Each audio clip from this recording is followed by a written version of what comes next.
when the Prime Minister says that before 1990 the Congress was completely opposed to reservations, they suppressed it, their first sin was in the 1990s because of vote bank politics. They decided to classify Muslims as OBCs in Karnataka. They were suppressing and desecrating the idea earlier, but for political gains, they labeled Muslims as OBCs. Now, the Congress's response to that was number one, it was Deve Gowda and his government in 1995 that A, brought these reservations, and B, from 1995 till 2004, which is almost 30 years, for about half that time, the BJP has been in power either on its own or in alliance. So if you were so opposed to this, what did you do about it in these last 30 years? Why did you not take away these quotas? So Zaka, unlike the Congress that for 60 years kept the Muslims and Dalit as their subservient vote bank and never allowed them to be empowered in any particular way, be it even in the field of politics or education or even in terms of security.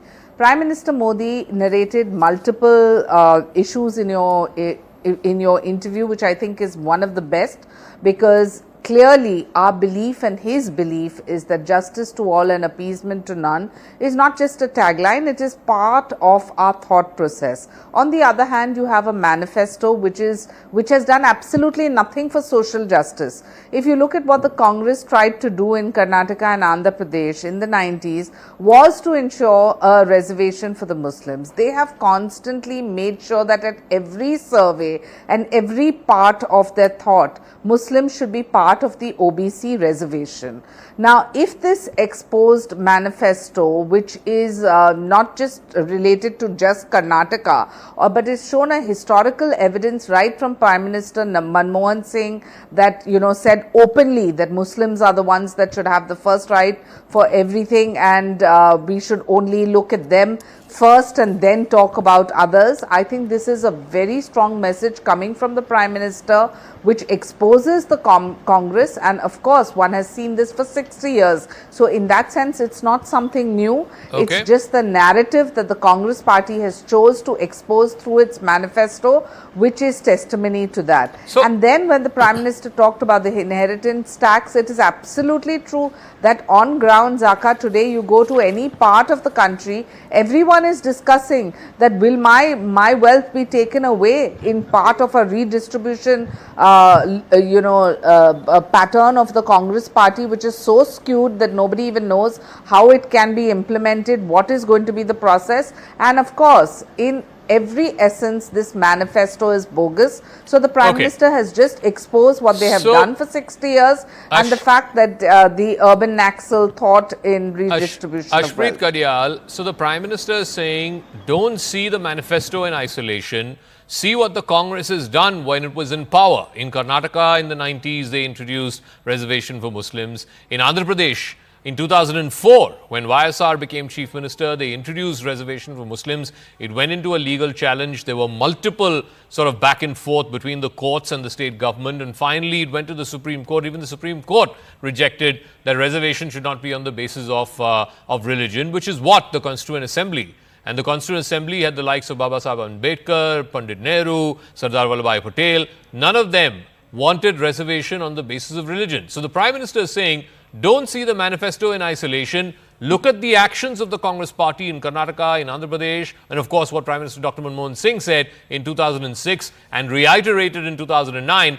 All of this, according to the Prime Minister, Mr. Modi, has a common thread. And the thread is that the Congress wants to take away reservations from OBCs and give it to Muslims. What is your response?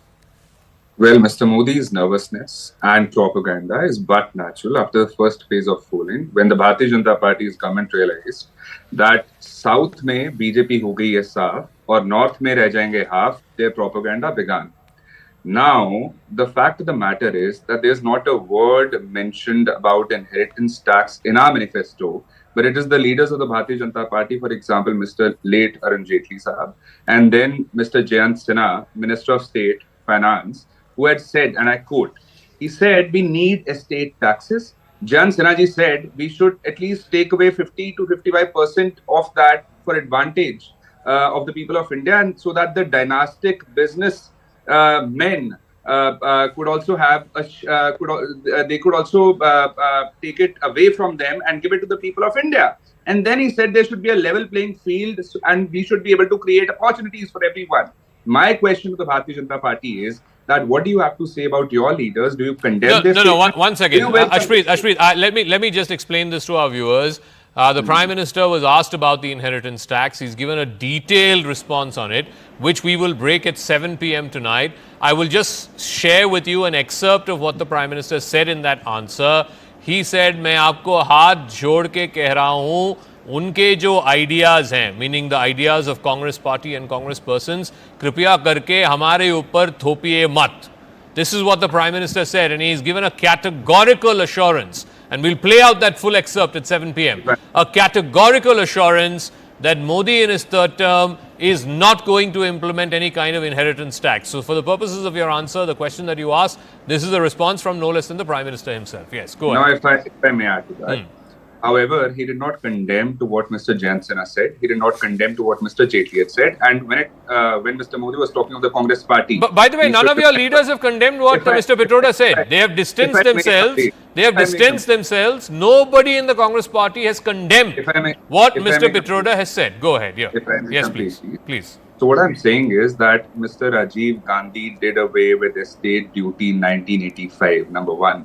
Number two, we have categorically told Mr. Modi and the Bharatiya Janata Party that these were remarks of Mr. Pitroda alone and you cannot attribute it to the Congress party. However, if you want to give this logic, attribute what Mr. Bijbhushan said and what he did to the Bharatiya Janata Party, attribute what Kuldeep Singh did to the Bharatiya Janata Party, attribute the conviction of Mr. Bangaru Lakshman, your former president, who has been convicted of corruption to the Bharatiya Janata Party, call a party corrupt, attribute your lone Mizoram MLA. Ashpreet, those are not the issues tonight. No, one second. You're not even answering my question. What about let's leave the inheritance part to 7 p.m.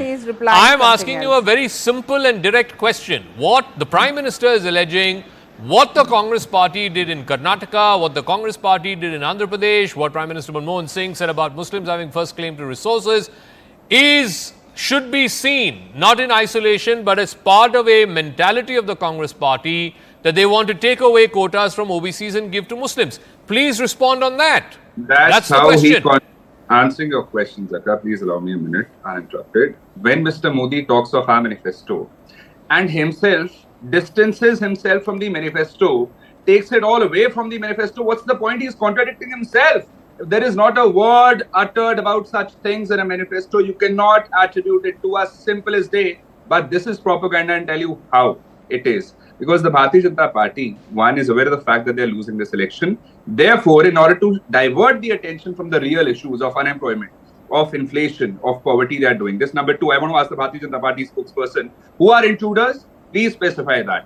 Which people have more children? Please specify that. And please tell us, how are you not violating and attacking the preamble of India, which is the introduction to the Constitution of India, which says, we the people of India, socialist, sovereign. Okay, Shaina, please respond quickly and then I'll get Sumant Raman and Shekhar